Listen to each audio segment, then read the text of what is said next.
Good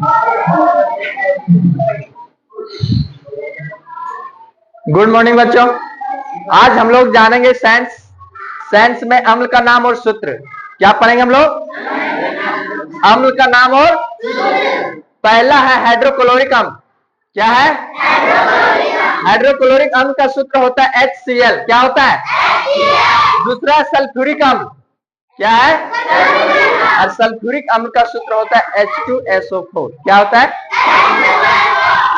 तीसरा में है नाइट्रिक अम्ल। क्या है?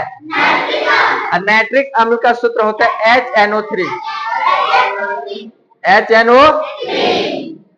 चौथा में कार्बोनिक अम्ल, जिसका सूत्र होता है H2CO3। क्या होता है?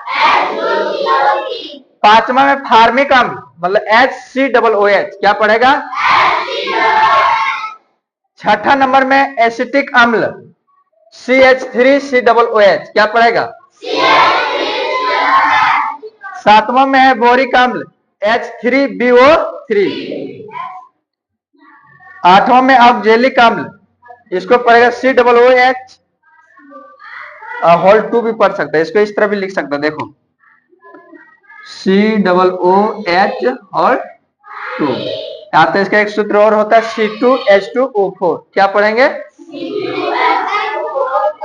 C2H2O तो COOH होल 2 याद हो जाएगा।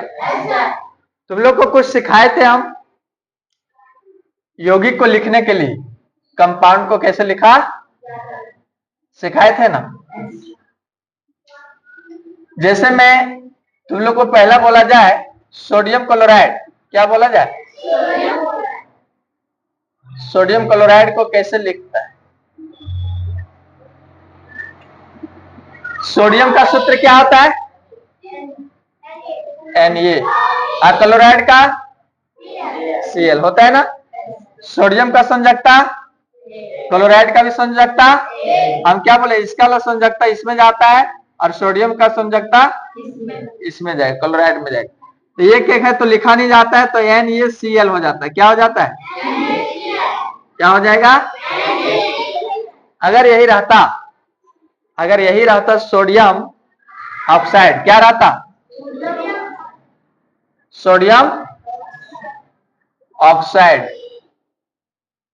तो कैसे लिखता? सोडियम का क्या होता है?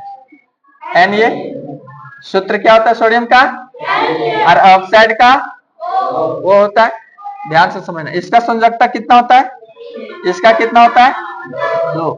हम क्या बोले, ऑक्साइड वाला संयोजकता इसमें चलेगा, सोडियम वाला में चल जाएगा। और सोडियम का संयोजकता ऑक्साइड में। तीर का निशान देखना है। तो यहां हो जाएगा जब लिखेंगे इसको एक साथ में Na2 और वो, और यहाँ 1 लिखता, लेकिन 1 लिखा 1 जाना कि वैसे भी है। समझ गया? इसका सूत्र हो जाएगा Na2। बात समझा? अगर यही रहता पोटेशियम ऑक्साइड, क्या रहता? पोटेशियम। तो बता तुम लोग क्या लिखना है? पोटेशियम का क्या होता है? ऑक्साइड का। इसका संयोजकता, इसका संयोजकता ऑक्साइड वाला संयोजकता किस में चल जाएगा? पोटेशियम में। पोटेशियम का संयोजकता चेंज कर जाता है ना। अब देखो इसको लिखेंगे तो हो जाएगा K2O। बहुत लोग यहाँ बोलेगा 1 तो लिखा नहीं जाता, बोल दी 1 ऑलरेडी है ना। तो K2O क्या हो जाएगा? K2। कोई दिक्कत? अगर हम बोल दें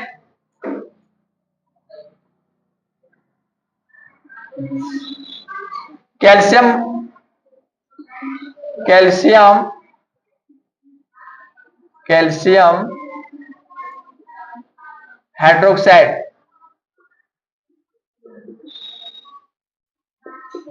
हाइड्रोक्साइड, चलो इसका बता। कैल्शियम का क्या होता है? हाइड्रोक्साइड का क्या होता है? OH। क्या होता है? कैल्शियम का संयोजकता कितना होता है? हाइड्रोक्साइड का कितना होता है? संयोजकता क्या होता है? चेंज होता है। हाइड्रोक्साइड का संयोजकता कहां चल जाएगा? कैल्शियम में। कैल्शियम का संयोजकता कहां चल जाएगा? हाइड्रोक्साइड में। तो Ca1 तो लिखा यहाँ OH और यहाँ दोनों पर जाके लगेगा होल्ड 2, CaOH होल्ड 2। कोई दिक्कत?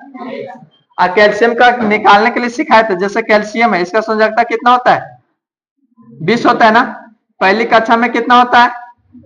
फिर 8, फिर 8, तो 8 8 16 2 18, कितना बच गया लास्ट में? यही वाला हो जाता है संयोजकता। बात समझा?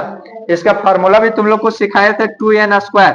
पहली कक्षा में निकालने के लिए n की जगह 1 बैठाएगा, तो 2 गुने 1 का स्क्वायर, 2 गुने 1 का स्क्वायर, 1 का स्क्वायर 1 ही होगा, और 2 से गुना करेंगे तो पहली कक्षा में 2, दूसरी कक्षा के लिए निकालेंगे तो n की जगह 2 बैठेगा, तो 2 का स्क्वायर 4, 4 दूनी 8 हो जाएगा दूसरी कक्षा के लिए। तीसरी कक्षा के लिए यहाँ 3 बैठाएगा, क्या बैठाएगा? 3 का स्क्वायर 9 और 9 दूनी 18, तो पहली कक्षा में 2, दूसरी कक्षा में 8, तीसरी में 18। तो बोलेगा सर पहली कक्षा में 2 है, दूसरी में 8 है, तो यहाँ 18 होना चाहिए। 18 में इतना जोड़ेगा तो ज्यादा हो जाएगा 20 से ना, इसलिए फिर कहाँ जाना है? 8 में ही जाना है। कहाँ जाना है? और 8 8 16 2 18, लास्ट में 20 है, तो 2 बच गया। बात समझा? यहाँ 18 तीसरा में क्यों नहीं लिए? क्योंकि 18 और ऑलरेडी यहाँ 8 और 10 हो चुका है, 18 10 28 हो जाएगा, तो होगा नहीं ना होगा, इसलिए फिर 8 में जाएंगे। बात समझा? तो इस तरह से निकाला जाता है, तो लोग को सिखा चुके हैं। तो ये जो मेन है अम्ल का नाम और सूत्र याद कर लेना है, और इसमें से सबसे इंपॉर्टेंट जो होता है हाइड्रोक्लोरिक अम्ल, सल्फ्यूरिक अम्ल, नाइट्रिक अम्ल, फार्मिक अम्ल, एसिटिक अम्ल, ये 5 वो ज्यादा इंपॉर्टेंट है। ये 5 वो एग्जाम में तुम लोग अक्सर पूछा जाता है। ठीक है, जो टिक लगा दिए वो ज्यादा इंपॉर्टेंट है। तो कंप्लीट हो जाएगा, कल सुना देगा ना? ठीक है, लिख लो।